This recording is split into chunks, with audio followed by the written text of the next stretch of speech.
Characters developing naturally is one of the most important parts of any story. When we're developing the journey of our character, we need to make sure that this process, as much as possible, reflects the real journey that most people go through as they develop as a person. Today, let's explore how we can make character development more natural for our characters so we can convince our reader that this is a real person whose journey they are following. Let's get started. When we talk about natural character development, we're talking about the gradual change in a character's personality and behavior over the course of a story. When we're doing this, we need to make sure that it has two key elements. It needs to be believable and it needs to be authentic. By believable and authentic, we mean that it has to reflect the changes that we see in actual people in the world around us. Of course, this can depend on the rules within the world of your own story, but in general, we want to try and make sure that it is believable and authentic so our reader can buy into this journey, so that they can invest in the character's journey and they will believe that it's actually happening and therefore believe that the story is happening. It's not just about this one character, it's about the story as a whole. So getting this right is really, really important. This natural change is so important because, as I just said, we want to help the reader invest into the character's journey. We want to connect with somebody that we can empathize with, that we could put ourselves in their shoes and make similar choices and make similar growth. If the change is unrealistic or unnatural, unnaturally fast or unnaturally slow, then as a reader it can be difficult to invest in that journey and want to follow along and find out what happens next because we simply don't believe what we're reading. Again, of course there has to be a little bit of balance here, but in general we want to try and make this growth as realistic as possible, and there are a few ways that we can do this within our story. So for this video, let's have a look at some of the things that you need to be doing as a writer to make your character's development believable and natural. But also let's look at a few things that we need to avoid that would otherwise undermine that development. In the past, we've spoken a lot about different elements of character development, and so some of those things are important for making things natural, but I'm not going to be going over them in a lot of detail in this video because we've spoken about them before. If you haven't watched those videos, please go back and watch them because there's more detail in those. First of all, we need consistency within our characters. Our actors should display consistent behavior, thoughts and actions that align with their personality, motivations and background. If a character's development seems sudden or out of character, it can be jarring and take readers out of the story. This means, as a writer, you need to plan out who your character is and have a firm understanding of where they're from, what they want, and what actions or thoughts are typical for them. The reason this makes for natural character development is because it avoids contrivances by allowing you to fully understand a character's capabilities within a given situation. It forces you as a writer to think about creative ways to leverage their skills to help them overcome obstacles, or where points of failure can occur within the story. Professor Snape is a deeply compelling character in Harry Potter, mostly because he's so consistent in his behavior, even when his character's compelling and sympathetic backstory is revealed. If our character is consistently written, then the second thing we need to do to have convincing character development is to have the changes occur gradually over time.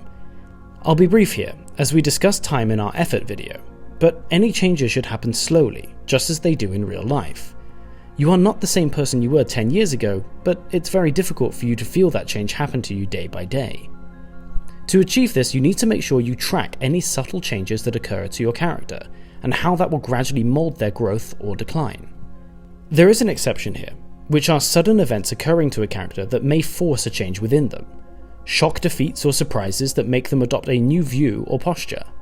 This can be very effective, but you have to be careful that they're not contrived.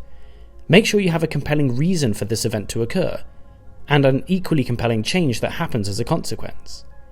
Research can be very useful here to see how different traumas or shocks have affected real-life people. You can draw on their experiences to make the growth of your characters convincing. In The Kite Runner, Amir undergoes a gradual transformation, changing from a timid and cowardly boy to a courageous adult influenced by the guilt of betraying his friend Hassan and being an immigrant in America. Hassan, on the other hand, has a rapid change as the result of the trauma he suffers. Both are compelling and realistically done, and this divide between them is one of the most interesting parts of the novel. Once your character is established and the change has started to occur over time, we need to establish the motivator of that change. This can come from two sources, internal and external. Internal change is usually as a result of characters reconciling with their own flaws and making steps to improve them. This plays well against external forces that may be compelling your character to change, which they can either embrace or reject. Either action tells us about who they are as a character and gives us a point of reflection to look back on later. Combining these two allows us to create nuanced and compelling characters like Jane Eyre, who struggles with her internal desires and society's external expectations. As a writer, the best way to achieve this is twofold. Allowing characters to make mistakes and fail, as we've talked about before, gives them an opportunity to understand their own limitations, which can feed into internal conflict and provide a catalyst for change.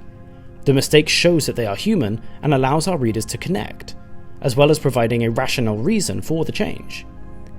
The second great tool is dialogue. Conversations between your characters allow you an opportunity to voice internal conflict, as well as provide external pressure from other actors who may feel differently. Dialogue is so crucial for allowing us to show rather than tell when it comes to characters' thoughts and motivations. More than that, most of our changes in real life tend to come as a result of conversation with people who have differing or beneficial perspectives. This is something the reader can connect with, as they will doubtless have had many life-changing conversations at some point in their life. Atticus Finch in To Kill a Mockingbird is a wonderful example of how a character grows as they try to navigate their own very well-voiced beliefs against the backdrop of external factors that are resolutely against that. We get to see the limits of this character and the steps he takes to grow and overcome them. Finally, there are some additional things that you can do to add some realism to your character's progression, but aren't necessarily crucial for a successful novel. First of all, you should make sure to build realistic relationships between your characters. Almost all people have relationships of one form or another with people, and they can be crucial for forming who we are as people. You should try to afford the same gifts to your characters in order to make their growth multifaceted. They provide great opportunities for dialogue and allow us to show more than telling, as the dynamic between people can tell us a lot about who a person is. Secondly, and perhaps most difficultly, using symbolism and imagery is a great way to make your character growth compelling. It may not make it natural per se, but it can connect the story with something real within your readers. Symbolism and imagery can be used to highlight your character's journey and the struggle they've been through. By using symbolic objects, actions, or events, writers can create a deeper layer of meaning that resonates with readers and helps them connect with the story on a more visceral level. The Old Man and the Sea is a great example of a relatively simple story actually representing the power of perseverance and resilience whilst battling against larger forces such as nature and the knowledge of our own mortality. These are things that as a reader we can connect with. So, that's what we have time for today, and I hope that the next time you're reading your favourite book or watching a movie, you can see how the best characters are the ones who develop naturally over time with consistent growth that it aligns with the story and who they are as a person.